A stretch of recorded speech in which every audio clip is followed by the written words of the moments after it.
Hey les petits potes, c'est Koa, j'espère que vous allez bien et on se retrouve aujourd'hui pour une nouvelle vidéo achat et présentation de manga. Parce que voilà, parmi les achats, il y a des séries que je vous avais pas du tout présentées auparavant. Donc voilà, je vais en même temps les introduire.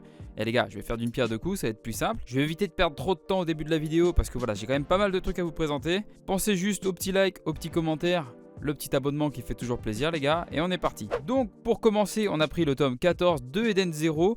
Donc nouvelle série de Hiro Mashima, hein, l'auteur de Fairy Tail. Qui dit tome 14 dit que bah évidemment on a les 13 premiers. On les avait déjà achetés un petit peu avant. Pour le coup on a le 2 en collector. Je l'avais jamais remarqué mais du coup c'est Lily qui l'a mentionné. Mais voilà, édition limitée les gars. Le petit tome 2, la fausse Lucie non. Étant donné que les personnages dans les séries de Hiro Mashima hein, ils ont un peu tous le même design. Voilà ok, une mini histoire. Déjà on le voit, contrairement aux autres tomes, il n'a pas le dos blanc. Et l'écriture est un peu couleur argentée, j'ai envie de vous dire. Après je sais pas s'il y a eu d'autres tomes en édition limitée les gars. N'hésitez pas à me le dire en commentaire. Est-ce que vous faites les Eden Zero? Pour le coup moi je les ai pas encore commencé. Moi ma copine apprécie plutôt bien du coup. Donc voilà les gars, je vais me laisser tenter. J'étais pas un gros fan de Fairy Tail, mais je les ai tous. Et voilà, j'avais quand même apprécié l'histoire dans l'ensemble. Même s'il y a quand même beaucoup de choses à dire. Mais là n'est pas le sujet, donc Eden Zero, le tome 14 plus les 13 premiers que je vous présente. Hop, alors je vais essayer de mettre tout ça là-bas, mais les gars, je garantis pas, parce que là ça va être compliqué de tout rentrer dans le champ, je pense, aujourd'hui. Je vais quand même essayer de les tenir, je sais pas comment je vais faire. Tac, on va faire comme ça. Et les gars, on va essayer de se débrouiller. On va réussir, vous inquiétez pas, on va y arriver. Donc l'édition limitée, tac, on va le foutre là. Ensuite les petits potes, nouvelle Isekai. Je sais pas si vous en avez entendu parler, mais The Raiden King avec ce qui ressemble à Poutine, mais non. Les gars, c'est Alexandre Ploutinov. Bon, c'est clairement une caricature. En tout cas, Alexandre Ploutinov, ambassadeur de la Prussie, si je dis pas de bêtises. Maître en arts martiaux et président de la République de la Prussie. Donc bon, vous voyez que tout porte à croire que voilà, on a là une caricature de Poutine. Très bonne surprise. Je savais pas trop à quoi m'attendre. Et en vrai, c'est drôle. Du coup, il y a Poutine qui a un peu tout fait, j'ai envie de vous dire, dans notre monde, qui suite à un accident va se retrouver un peu téléporté dans un monde d'heroic fantasy. Et son but, les gars, ça va être un peu la chevauchée de plusieurs créatures qui ne sont présentes que dans le monde dans lequel il vient d'arriver. Dès le début, les gars, il va vouloir chevaucher une guivre, je crois. Je crois que c'est une guivre ou une guivre, je sais plus comment ça se prononce. Ah les gars, il y a peut-être des experts en dragon dans les commentaires. En tout cas, c'est très drôle, ça se prend pas du tout au sérieux. En plus, il va rencontrer deux aventurières. Il y en a une, bon, c'est limite si elle est un peu accro aux drogues.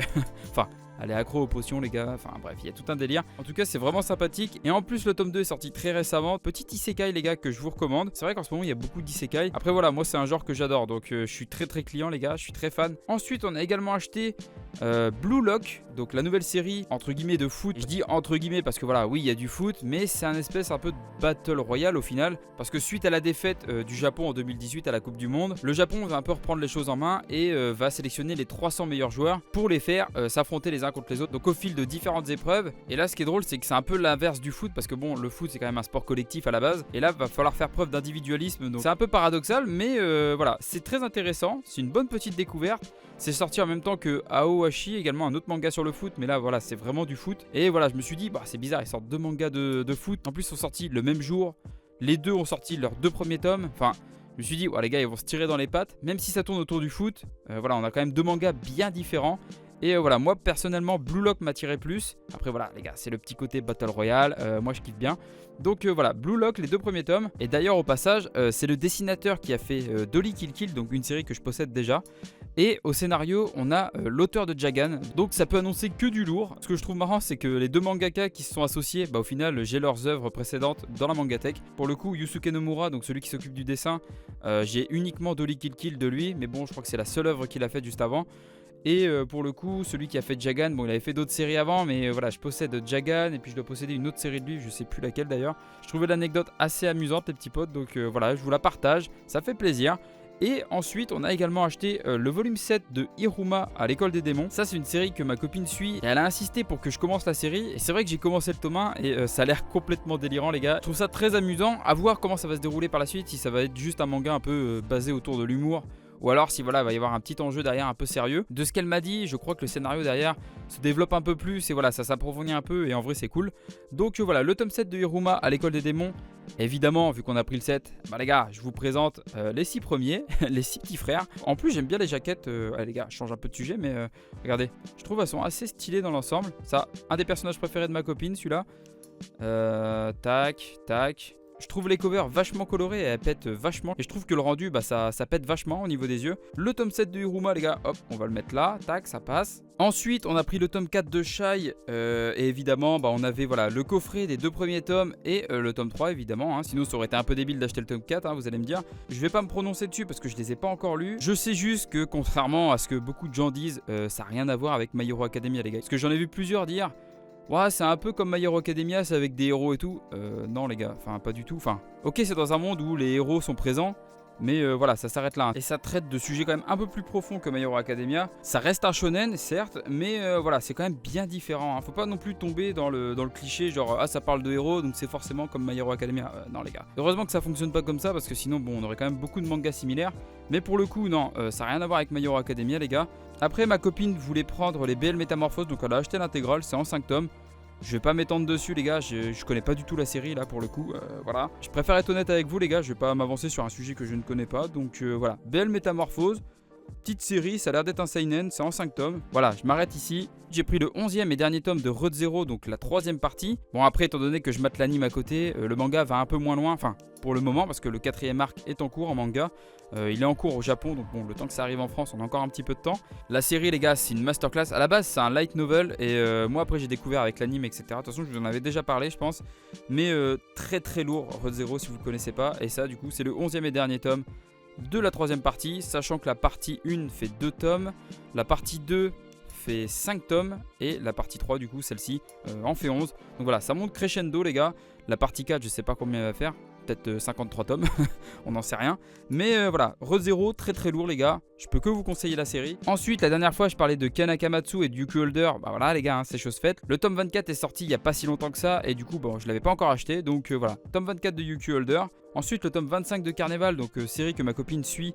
Et moi, je m'y suis pas penché, mais elle m'a dit que c'était grave lourd. Donc voilà, Carnival, le tome 25. Vous voyez, les gars, je skip un petit peu parce qu'il y a des séries voilà, que je connais pas trop. BL Métamorphose, Carnival. Voilà, les gars, je connais pas trop. Eden Zero, c'est pareil, je les ai pas encore lus. Tout comme la série qui va suivre, parce que c'est une série que ma copine fait à la base. Drifting Dragons, donc le tome 7, donc avec les 6 premiers, hein, évidemment. Elle les avait déjà, mais elle les a achetés il n'y a pas si longtemps que ça. Donc je vous les présente au passage, vu que ça n'avait pas été fait avant. Et ensuite, on a acheté, voilà. On a voulu commencer du Asano, les gars. Donc on a pris le tome 1 de Bonne Nuit Poun Poun. On l'a pas encore lu. On m'a toujours dit que Asano c'était quand même très triste généralement. Mais c'est une série qui nous intrigue depuis un petit moment. Donc on s'était dit, allez, on saute le pas, on commence la série, on prend le tome 1, on va voir ce qu'il en est. Et si on accroche, bon, on achètera la suite, sachant que la série ne comporte pas énormément de tomes. Elle doit être composée de 13 tomes si je dis pas de bêtises. Ensuite, un petit one shot. Et ça, j'ai pas vu ma copine l'acheter. Elle l'a acheté dans mon dos. Et bon, à un moment, j'ouvre le sac, les gars. Qu'est-ce que je vois? Je vois ça en plus. Je suis en mode, bah les gars, qu'est-ce que. Il y a un petit one shot dans mon dos, les gars. Aïe aïe aïe, il va y avoir des petites représailles, je pense. Je la pardonne, c'est un one shot, les gars. C'est vrai qu'en ce moment on a commencé quand même pas mal de nouvelles séries. En plus, bah rien que là déjà, Raiden King et Blue Lock, bon voilà, c'est des nouvelles séries qui viennent d'arriver. Au précédent achat, on a commencé Terrarium, Lonely World. Les gars, ça commence à faire beaucoup de séries là, faut peut-être se calmer. Bon, on a quand même pas mal de place encore dans la mangatech, hein. Heureusement, j'ai envie de vous dire. Mais voilà, faut pas trop qu'on s'étale, faut qu'on complète déjà les séries. Mais quitte à parler de séries complétées, il y en a une qui vient de se terminer justement. Et c'est Prison School, donc avec le tome 28 et dernier tome de la série. J'avais lu que jusqu'au 25, donc là il faut que je lise maintenant les 3 derniers tomes. Maintenant que la série est terminée, je vais pouvoir finir. J'avais vu passer quelques critiques un peu négatives justement sur la fin de la série. Beaucoup de personnes disaient être déçues, donc bon... Voilà, je vais bien voir ce qu'il en est, mais bon, vu le manga en règle générale, c'est quand même très what the fuck. Peut-être pas s'attendre à une fin digne de ce nom. Ça va sûrement être un truc encore un peu tiré par les cheveux, mais voilà, c'est un peu le manga qui est comme ça à la base. C'est une série que j'ai énormément apprécié lire parce que voilà, c'est quand même très très drôle. Je vais voir ce qu'il en est. Je ferai peut-être un petit post sur Instagram, vu que la série est terminée, je vais pouvoir faire une photo avec l'intégrale. Et les gars, ça fait plaisir. Faudrait que je poste un peu plus régulièrement d'ailleurs. On a pris le tome 5 dans le sens du vent. Et encore une fois, les gars, on a encore un manga avec une couverture un peu papier. Bah, c'est Soleil Manga qui fait ça, et d'ailleurs, ils ont fait pareil. C'est un peu la même cover que Gambling School, si vous les avez chez vous. Ah, c'est très particulier. Moi, j'ai un peu de mal à m'y faire. Je suis plus couverture soit mat, soit brillante. Là, les couvertures un peu classiques, les gars. Là, c'est vrai que c'est vraiment particulier en vrai la texture. Et on a fait à peu près le tour, je pense. Ah non, attendez, il reste un autre tome. Désolé les petits potes. Le tome 20 de Dreamland. Donc voilà. parution assez lente. Renaud Lemaitre, les gars, il prend son temps. Petit mangaka français, ça régale. On soutient les auteurs français, les gars.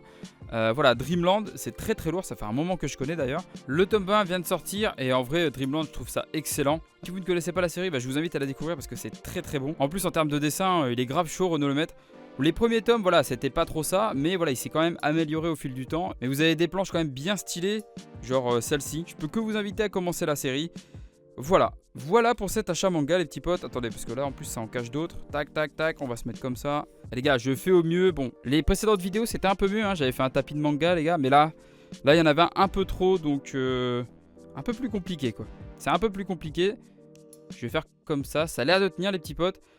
En tout cas, voilà, petit récapitulatif. Les Eden Zero, Shy, BL Métamorphose, le Road Zero, le tome 11, Yuki Holder, le tome 24, Carnival, le tome 25, les Drifting Dragons, le Secret de Madoka, Prison School, le dernier tome, le tome 28, Dans le sens du vent, le tome 5, le tome 20 de Dreamland, le tome 1 de Bonne Nuit Poun Poun, l'intégrale des Iruma, enfin jusqu'à présent, Blue Lock et The Ride King. Voilà les gars, c'est un achat assez conséquent. Je pourrais pas vous dire pour combien d'euros il y en a, mais voilà, je pense que je mettrai juste le nombre de mangas. Et puis d'ailleurs, je sais pas combien il y a de mangas là, mais voilà. Je ferai le calcul après les gars, il n'y a pas de souci. En tout cas, si la vidéo vous a plu, pensez au petit like, pensez au petit commentaire et pensez à vous abonner si ce n'est pas déjà fait. Sur ce, je vous dis à très bientôt les petits potes, que ce soit en live ou sur une autre vidéo. C'était Koa, allez, ciao ciao.